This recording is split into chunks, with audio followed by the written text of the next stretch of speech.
Goeiemôre Suid-Afrika, 27 Mei 1400, tyd van hierdie berig vir die Iran-oorlog.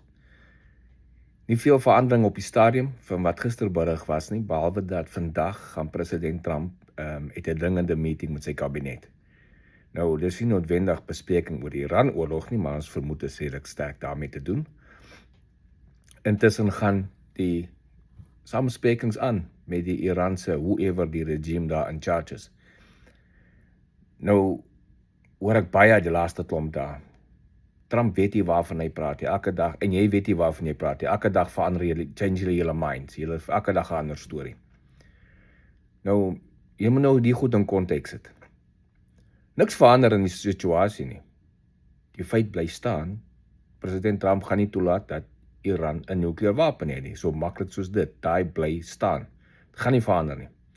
En solank as wat dit nodig is om hierdie ouens te dwing, uit te skiet, moord, enige iets, gaan dit vat om hulle te keer om 'n nukleêre wapen te hê. Want wat dink jy sal gebeur met 'n radikale moslim wat sy hande op 'n nukleêre wapen kan kry?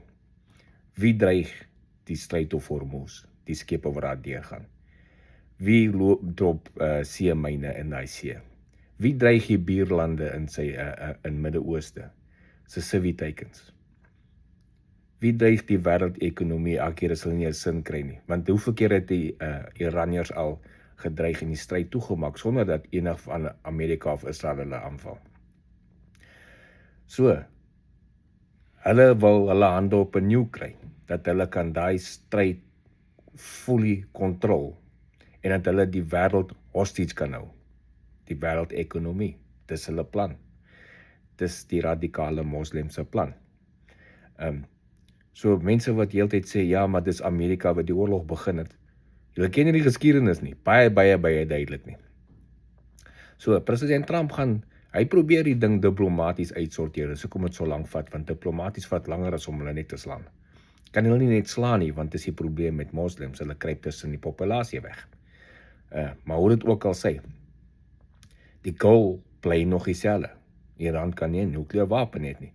As hulle net dit opgee, as hulle vandag sê, okay, ons gee ons nukleêre wapens op en julle kan inkom om die verrykte Iran te kom wegvat en ons centrifuges en goed uitmekaar te haal, dan is die oorlog vandag verby, maar hulle wil nie. So, en dan wil die mense sê, ja, maar hulle wil nie 'n nukleêre wapen bou nie. Okay. So, as jy ooit in 'n oorlog was, sal jy verstaan hoekom dit lyk of president Trump elke dag sy mind change. Hy change sy mind, die ding bly presies dieselfde. Dis die vyand wat hulle mind change. Elke keer kom die samesprekings tot hier by 99 of so, en lyk dit, okay, hier kom nou 'n deurbraak, en dan gaan hulle change hulle mind. So, dan moet jy maar net terugsit na 'n paar blokke terug, en dan van voor af weer begin. Dis wat op die oomblik aan die gang is. Nou sê die mense, ja, maar Trump het nie, hy change sy mind elke dag. Nie sê hy wat sy mind change, nie sy vyand wat hulle mind change heeltyd. Hy bly staan. Sy doelwit bly staan. Geen nukes vir Iran. So maklik soos dit. En dit is wat op die oomblik gebeur. So, hoe lank kan dit vat? Dit kan jare en jare vat.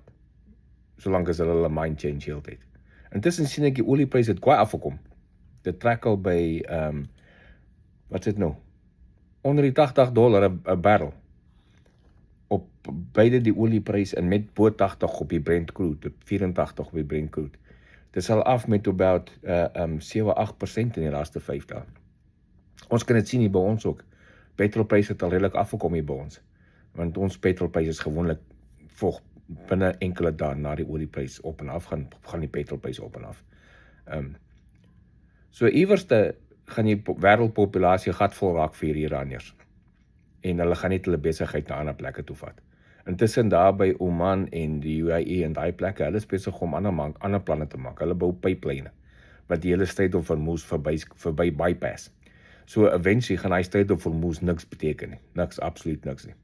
En die Iranse ekonomie word nog steeds afgesny met die blokkade. Dit gaan nie verander nie. Tot hulle sinne kom, jy gaan daai blokkade in plek bly. En ons weet, president Trump het gesê vir die volgende 60 dae bly die blokkade nog in plek tot hulle bykom. En as hulle eventually a deal sign, vir nog 30 dae langer gaan die weermag in hulle plek bly.